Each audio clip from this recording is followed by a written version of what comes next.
প্রিয় দেশবাসী, দেশের একটা ক্রান্তি লগ্নে শোকাবহ অবস্থায় আপনাদের সামনে এসেছি। আপনাদেরকে বলতে চাচ্ছি, আজকে জানাতে চাচ্ছি, ভেবেছিলাম জানাবো না, কিন্তু এখন জানাতে বাধ্য হচ্ছি। কারণ আপনারা জানেন, আপনাদেরকে বলতেছি, আজকে সকালবেলা মাহবুব জারা এমপি আমাদেরকে ফোন করে আমাদেরকে বলেন, মাননীয় প্রধানমন্ত্রী আপনাদের সাথে দেখা করতে চাই, গণভবন আসুন, আমাদের সাথে আলোচনা করুন, আপনাদের পরিবার সহ আসুন, বাবা মা সহ আসুন। আমরা প্রত্যাখ্যান করেছিলাম, বলেছি ওনার হাতে আমাদের ভাইদের রক্ত লেগে আছে, ওনাকে বলুন সেই হাত পরিষ্কার করতে, তারপর কেবল আমরা আসবো, তারপর আমরা তার সাথে কথা বলবো কিনা ভেবে দেখবো। আবারও বলতেছি, আজকে সকালবেলা তিনি আমাদেরকে রক্তখ্যাগো প্রধানমন্ত্রী আমাদেরকে আহ্বান করেছিলেন ওনার সাথে আলোচনা করার জন্য গণভবনে যেতে। আমরা বলেছিলাম, আমি আমার জায়গা থেকে বলেছি যে উনি বলেছিলেন আমার বাবা মা সহ যেন যাই। আমি বলেছি যে হচ্ছে ওনার হাতে আমার ভাইদের রক্ত লেগে আছে, ওনাকে বলুন সেই রক্ত পরিষ্কার করতে, তারপর কেবল আমরা ভাববো ওনার সাথে দেখা করব কিনা। কিন্তু দুপুর না হতেই উনি সেই একই কাজ শুরু করেছেন, আবার আমাদের ভাইদেরকে হত্যা করেছেন, আবার আমাদের ভাইদের রক্ত জড়িয়েছেন। উত্তরায়, খুলনায়, হবিগঞ্জে, টাঙ্গাইলে, সিলেটে আমাদের ভাইদেরকে হত্যা করা হয়েছে। আজকে প্রায় 7-8 জন ভাইকে হত্যা করা হয়েছে, শিশুকে হত্যা করা হয়েছে সিলেটে।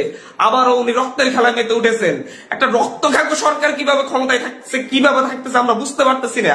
এই দেশের মানুষ রাস্তায় নামবে, খালি হাতে নামবে, উনি ডিরেক্ট গুলি করে মেরে ফেলবেন। বাচ্চা বাচ্চা ছেলেদেরকে মারতেছেন, পাতার খুলি উড়ে দিচ্ছেন। এগুলো কোন ধরনের অফিসার বাস করতেছে? এটা কোন ধরনের রাষ্ট্র? সভ্য রাষ্ট্র? এই রাষ্ট্রের মানুষজন কি মরে গেছে? আর আমরা কি আর বেঁচে থাকার অধিকার রাখি না? প্রতিটা মানুষ কি ওনার কাছে জিম্মি হয়ে আছে? যাকে ইচ্ছে তাকে হত্যা করবে, যাকে ইচ্ছে তাকে খুন করবে? এটা চলতে পারে না। এর বিরুদ্ধে আমাদেরকে ঐক্যবদ্ধ লড়াই করতে হবে। আমরা বৈষম্য বিরোধী ছাত্র আন্দোলনের পক্ষ থেকে স্পষ্ট ঘোষণা করতেছি, আগামী কালকে সারা দেশে প্রতিটা পাড়া মহল্লায় প্রতিটা জায়গায় বিক্ষোভ কর্মসূচি পালিত হবে। আর আগামী কালকের পরে পরশুদিন থেকে সর্বাত্মক অসহযোগ আন্দোলন পালিত হবে। সর্বাত্মক অসহযোগ, কোন ট্যাক্স দেওয়া হবে না এই সরকারকে, এই সরকারের অফিসে যাওয়া হবে না, কেউ তার অফিসে যাবে না, কেউ তার সরকারি বেসরকারি সকল অফিস বন্ধ থাকবে, সচিবালয় বন্ধ থাকবে, এভরিথিং বন্ধ থাকবে। গণভবনে কোনো বাস গাড়ি ঢুকবে না, বঙ্গভবনে কোনো গাড়ি ঢুকবে না, এভরিথিং অফ থাকবে। এবং সরকারকে সর্বাত্মক অসহযোগিতা করা হবে। কেউ ট্যাক্স দিবেন না, প্রয়োজন বিদ্যুৎ বিল দেওয়া যাবে না, গ্যাস বিল দেওয়া যাবে না, প্রয়োজনে কাঠে রান্না করা হবে, প্রয়োজনে প্রত্যেকে প্রয়োজনে মোমবাতি জ্বালানো হবে। তারপরে যদি বিদ্যুৎ চলে যায়, যদি বিদ্যুৎ লাইন কেটে দেয়, তাহলে আপনারা প্রত্যেকে মোমবাতি ব্যবহার করবেন প্রয়োজনে।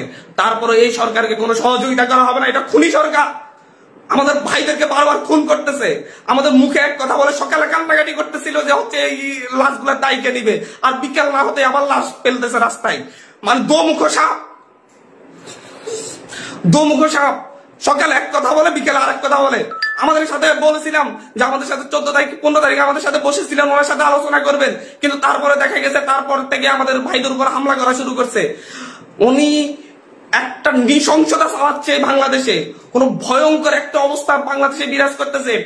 ছেলেদেরকে, শিশুদেরকে, বাচ্চাদেরকে, মেয়েদেরকে হত্যা করতেছে। ছাত্রলীগ যুবলীগ গুলি নিয়ে রাস্তায় নামতেছে, ওরা সন্ত্রাসীদেরকে নিয়ে রাস্তায় নামিয়ে আমার ভাই বোনদেরকে হত্যা করেছে। আর বসে থাকা যায় না।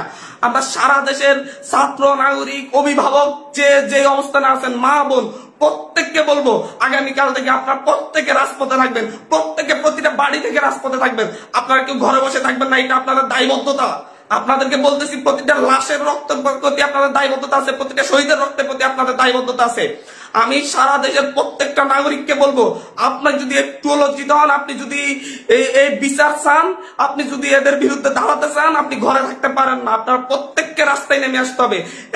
প্রতিটা সিঙ্গেল মানুষকে আপনি প্রয়োজন আপনার বিল্ডিং এর নিচে এসে অবস্থান করুন, বিল্ডিং এর সবাই মিলে, বিল্ডিং কমিটি, প্রতিটা ভবনের কমিটির আপনারা মিটিং ডাকুন, মিটিং ডেকে সিদ্ধান্ত নিন, সবাই একত্রিত হয়ে নামবেন। প্রতিটা মহল্লায় মহল্লায় আপনারা সিদ্ধান্ত নিন, আপনারা প্রত্যেকে একত্রিত হয়ে নামবেন, রাস্তায় থাকবেন যতক্ষণ পর্যন্ত এই রক্তখ্যাগো তার কাজ বন্ধ না করে এবং এই রক্তখ্যাগো যেন না থাকতে পারে। স্পষ্ট বার্তা। বারবার ছাত্রদেরকে হত্যা করবে, নাগরিকদেরকে হত্যা করবে, বারবার এই দেশের মানুষকে হত্যা করবে, আবার সেই ক্ষমতায় বসবে আমার ট্যাক্সের টাকায় গাড়িতে চলবে। যাদের ট্যাক্সের টাকায় উনি গাড়িতে চলেন, সেই ট্যাক্সের টাকায় যে ট্যাক্স, সেই নাগরিকদেরকে হত্যা করবেন বারবার, এবং ক্ষমতায় বেশে উনারা ওনাদের মতো করে আবার হাস্যরস সৃষ্টি করবেন, নাটকবাজি করবেন, এটা আর চলতে দেয়া যাচ্ছে না, এটা আর চলতে দেয়া যাবে না।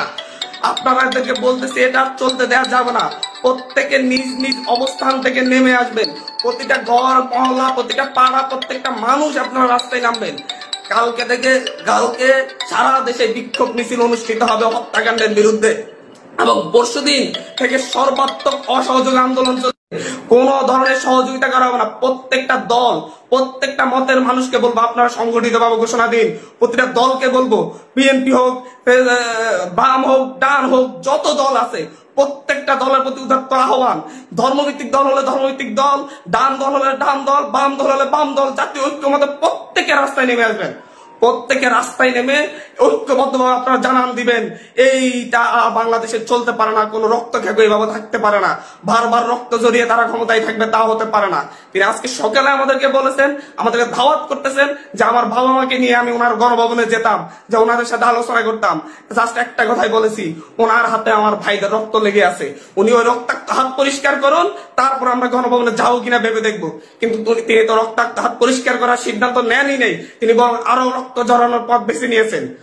বাংলাদেশের পুলিশ বাহিনী, র্যাব বাহিনী, সেনাবাহিনীকে বলবো, আপনাদেরকে বলতেছি, আপনাদের ছেলে সন্তানরাও আন্দোলন করতেছে, আপনাদের ছেলে সন্তানরাও বিশ্ববিদ্যালয়ে পড়ে, স্কুলে পড়ে, কলেজে পড়ে, তাদেরকে হত্যা করা হচ্ছে। ভুলে যাবেন না মতিঝিলে সেই পুলিশের কথা যার সন্তানের বুক ঝাঁঝরা করে দেওয়া হয়েছিল আরেক পুলিশের গুলিতে যাত্রাবাড়ি থেকে। সে প্রশ্ন করেছিল, স্যার একটা ছেলেকে মারতে কয়টা গুলি লাগে? সো আপনাদেরকে বলতেছি, আপনারা জনগণের পাশে দাঁড়ান। পুলিশ বাহিনীকে বলবো আর গুলি ছুটবেন না, দয়া করে আমরা আপনাদেরই সন্তান, আপনাদেরই ভাই, আপনাদেরই অনুজ, আপনারা আর গুলি ছুটবেন না, আপনারা বন্ধ করুন, আপনারা এই সরকারকে অসহযোগিতা করুন। আপনাদেরকে বলতেছি এই সরকারকে অসহযোগিতা করুন। র্যাব বাহিনীকে, পুলিশ বাহিনীকে, যত আইন শৃঙ্খলা বাহিনী আছে প্রত্যেককে বলুন, বলতেছি আপনারা আপনাদের ব্যারাকে ফিরে যান, আর কোনো ভাইদের হত্যা করবেন না। আমাদের আন্দোলন শান্তিপূর্ণ ছিল, শান্তিপূর্ণ থাকবে। প্রত্যেকটা নাগরিক প্রতিটা জায়গা থেকে তার নিজ নিজ অবস্থান থেকে সর্বোচ্চ সতর্কতা নিয়ে কালকে থেকে রাজপথে থাকবে, যতক্ষণ পর্যন্ত এই রক্ত খাগর রক্ত ঝরানোর স্বাদ না মিটে। প্রয়োজনে আমরা আরো রক্ত দিব, তারপরে আমরা এই ক্যাপ চাচ্ছি না। প্রিয় দেশবাসী, আপনাদেরকে বলবো ঐক্যবদ্ধভাবে রাজপথে নামুন, এবং কালকে বিক্ষোভ মিছিল পালিত হবে। পরশু দিন থেকে আমাদের সর্বাত্মক অসহযোগ আন্দোলন চলবে। ট্যাক্স দেওয়া হবে না, সরকারকে কোনো সরকারকে কোনো ধরনের সহযোগিতা করা হবে না। প্রত্যেকটা অফিস আদালত বন্ধ থাকবে, সচিবালয় থেকে শুরু করে একটা প্রাইমারি স্কুল পর্যন্ত সব বন্ধ থাকবে কালকে থেকে। এদেশের মানুষ তাদের ঐক্যবদ্ধ শক্তির প্রমাণ দিবে এবং রাজপথে লড়াই করবে। ধন্যবাদ।